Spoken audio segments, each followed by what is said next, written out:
So I think personally that it's very smart from countries like South Korea, but also Australia, to wait a little bit, to monitor also what other countries in the world or other regions in the world, like the United States, like the UK, like the European Union, are doing, and then are kind of creating a second wave of AI legislation that is already taking the first results, the first, let's say, effects of the first wave of AI legislation into account, and maybe making also certain adjustments. If you are now comparing the European approach with the approach that is currently being discussed in Korea, you see that Korea has a much more comprehensive approach on AI. The European Union with the European AI Act really concentrated only on preventing risks, preventing harms, and innovation in AI is not really taken into account, at least not in the law. It's a lot of fragmented complementary initiatives, and this, I would say, in general is maybe something that other countries should not copy-paste.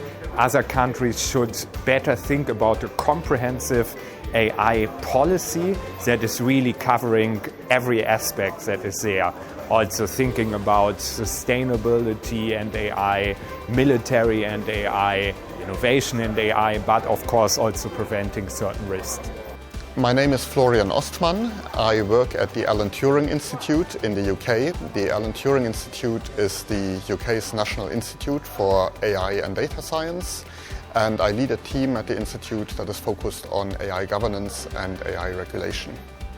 It's a real pleasure to be here at this important conference and to share the UK's experience in governing and regulating AI.